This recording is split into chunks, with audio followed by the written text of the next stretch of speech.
السلام علیکم ورحمۃ اللہ وبرکاتہ۔ تو الحمدللہ اس سفر کا انتظام میسیج ٹی وی میں عبد المتین بھائی اور شبوئی ٹی وی میں مفتی عبداللہ تمیم صاحب نے اس کا انتظام کیا، اور الحمدللہ بڑا اچھا انتظام کیا۔ یہاں ہم آئے 19 فروری کو، اور سب سے پہلا جو پروگرام رہا ڈھاکہ سے تقریباً 300-400 کلومیٹر دور ایک بستی ہے جس کو بوریشل کہا جاتا ہے، جو دریا کے اس پار ہے، اور وہاں پر 4 مینائے جگہ ہے جس میں وہ اجتماع ہوتا ہے سالانہ۔ تقریباً اس میں 1 ملین to 1.5 ملین لوگ کی حاضری ہوتی ہے۔ تو ان حضرات نے بڑا اچھا انتظام کیا، اس لیے کہ ٹریفک سے بچنے کے لیے ہیلی کاپٹر کا بھی ہمیں رہنمائی کی اس کی طرف۔ تو الحمدللہ ہیلی کاپٹر کے ذریعے ہم وہاں پہنچے، اور وہاں پر میں تو نہیں ایکسپیکٹ کر رہا تھا، لیکن اتنی بڑی تعداد میں لوگ آئے تھے کہ اس کو دیکھ کر دل کو بہت خوشی ہوئی کہ الحمدللہ ابھی بھی دنیا میں جو مسلمان ہیں، بالکل ایمان افروز دل والے ہیں، جو اتنی گرمی کے اندر اور اتنی دور بالکل جاریوں کے اندر وہ بیٹھے ہوئے ہیں صرف اللہ رسول کی بات سننے کے لیے۔ اور وہاں تقریباً 2-3 دن تک وہ وہاں پر اجتماع کی شکل میں پورا ایک وفد آتا جاتا رہا، اور یہ ملین کے اوپر کی تعداد میں بہت سارے علماء بھی آئے، مشائخ بھی آئے، ان سے ملنے کا بھی ہمیں سعادت حاصل ہوئی، اور وہاں پر کچھ باتیں جو ذہن میں تھی یورپ کی کارگزاری کے حوالے سے، وہ بھی سنانے کو ہمیں موقع ملا۔ یہ میں میری سعادت سمجھتا ہوں۔ اور مولانا جو وہاں کے سب سے بڑے ہیں، مولانا فضل کریم صاحب جو وہاں کے نائب ہیں، ان سے بھی ملاقات ہوئی، اور پھر الحمدللہ ہیلی کاپٹر نے ہمارا انتظار کیا وہاں 3-4 گھنٹے، اور پھر اسی کے ساتھ ہم واپس ڈھاکہ آ گئے۔ واپسی میں ہمارے ساتھ مولانا محمود الحق صاحب بھی تھے، جن کے ساتھ ہمیں سفر کرنے کا شرف حاصل ہوا۔ پھر وہاں جیسے ہی ہم واپس آئے 4 بجے یہاں لینڈنگ ہوئی، اور وہیں سے ہمیں کہا گیا کہ دوسرا ایک پروگرام ہے جس میں ہمیں حاضر ہونا ہے ضرور بضرور۔ تو ہم ایئرپورٹ سے ہی وہاں چل پڑے۔ فینی ایک جگہ ہے تقریباً 300 کلومیٹر دور ڈھاکہ سے، تو وہاں پھر ہم بائی روڈ گئے۔ بہت ساری ٹریفک تھی راستے میں، اور وہاں پہنچتے دیر بھی ہو گئی، لیکن ان لوگوں کا اخلاص کہ وہ وہاں پر انتظار کیا جب تک کہ ہم حضرات وہاں پر حاضر نہ ہو گئے، اور انہوں نے پوری توجہ سے بات بھی سنی اور بڑا اعزاز اور اکرام کیا۔ پھر وہاں سے ہم گئے جامعہ رشیدیہ جو بنگلہ دیش میں ہے۔ تو جامعہ رشیدیہ کے جو پرانے طالب علموں میں سے وہ یہاں آئے، حضرت کی توجہ بھی ان کے اوپر تھی، اور انہی کے حکم پر وہ یہاں بنگلہ دیش آئے، اور یہاں پر ایک مدرسہ قائم کیا جس کا نام بھی جامعہ رشیدیہ ہے۔ تقریباً 7 سے 8 ہزار بچے وہاں پر تعلیم حاصل کرتے ہیں، بورڈنگ میں بھی رہتے ہیں۔ 10 سال کی ان کی مکمل درس نظامی ہے۔ اس کو دیکھ کر بہت خوشی ہوئی۔ حضرت نے بھی تقریباً 12 بجے رات کو ہمارا استقبال کیا، اور کھانا بھی بہت سارا تیار کیا، اور ہم سے ایسے بات کی جیسے ہم کو سالوں سے جانتے ہیں۔ پھر وہاں سے 12 بجے کے بعد ہم نکلے، اور ایک اور جگہ پروگرام تھا 1 بجے سے پہلے، وہاں ہم نے پہنچنے کی کوشش کی، لیکن ٹریفک کی وجہ سے ہم نہ پہنچ پائے۔ راستے میں ایک اور ادارہ تھا مدرسہ روضۃ العلوم جس کا نام ہے۔ اس مدرسے کا نام سن کر مجھے بہت خوشی ہوئی، اس لیے کہ ہمارا مدرسہ جو لیسٹر میں ہے وہ بھی روضۃ العلوم کا نام ہی ہے، اور وہاں اس مدرسے میں کافی سارے علماء جو باہر سے آتے ہیں، وہ مین روڈ پر ہے، تو وہاں پر قیام پذیر ہوتے ہیں۔ تو وہاں کے علماء سے بھی ملاقات ہوئی، وہاں رات ساتھیوں نے گزاری اور پھر صبح جمعے کے دن ہم واپس ڈھاکہ آ گئے۔ ڈھاکہ میں آ کر ہم نے آرام کیا اور جمعے سے پہلے ساتھیوں نے تیاری کی، اور پھر ہم یہاں قریب میں جو مسجد ہے، جو اسلامی جو چینلز ہے ان سب کے آفیسز بھی اس کے ارد گرد ہے، اور تقریباً 3 سے 4 مالہ مسجد ہے، وہاں پر جمعے کا بیان ہوا، اور الحمدللہ وہاں جو امام صاحب تھے انہوں نے اس بیان کا بخوبی ترجمہ بھی کیا، ہماری ہمت افزائی بھی کی، اور ساتھیوں نے جمعے کے بعد مشورہ بھی کیا کہ ان کا جو وہاں پر جو کام کر رہے ہیں یہاں پر علماء، وہ کون سی طرز پر اور کون سے اصولوں کے ماتحتی میں کام کر رہے ہیں، وہ سارے اصول ہمیں سنائے گئے۔ بہت خوشی ہوئی کہ الحمدللہ علماء بنگلہ دیش میں کافی توجہ سے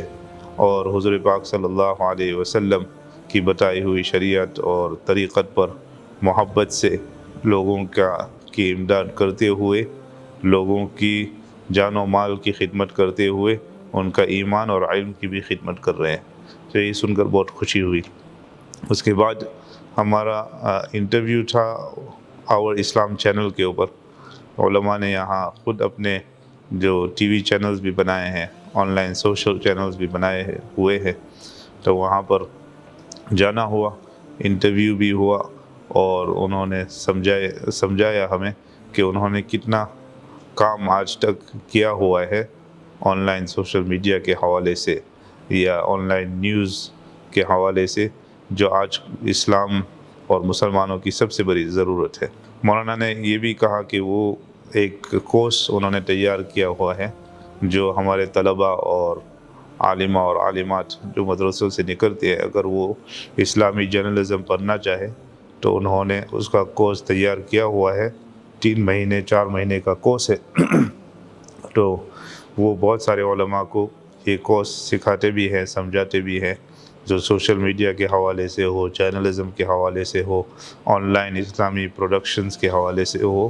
اس کا پورا ایک کورس تیار کیا ہوا ہے اور باقاعدہ طلباء کو سکھایا جاتا ہے۔ تو یہ سن کر بہت خوشی ہوئی کہ بہت سارے ایسے اسلامی سوچے ہیں جس کو ہمیں پر کرنا ہے، اور بہت سارے ایسے اسلامی موضوع ہے جس میں الگ الگ علماء اگر تخصص حاصل کر لے تو بہت فائدہ ہوگا امت کو۔ پھر اس کے بعد الحمدللہ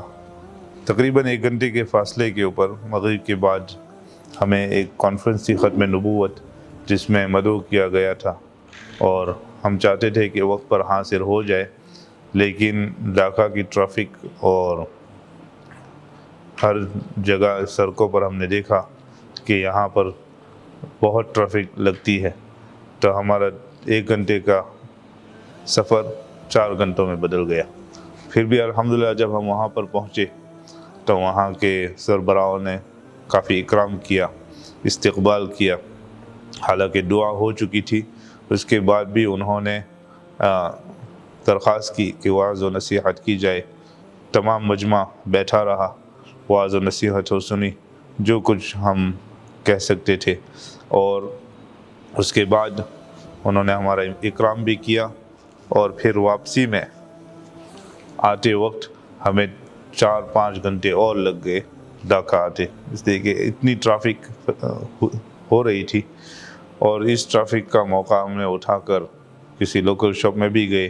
وہاں سے دوستوں سے بات بھی کی، اور الحمدللہ عبد المتین بھائی کے ساتھ کیرم بورڈ کھیلنے کا بھی موقع ملا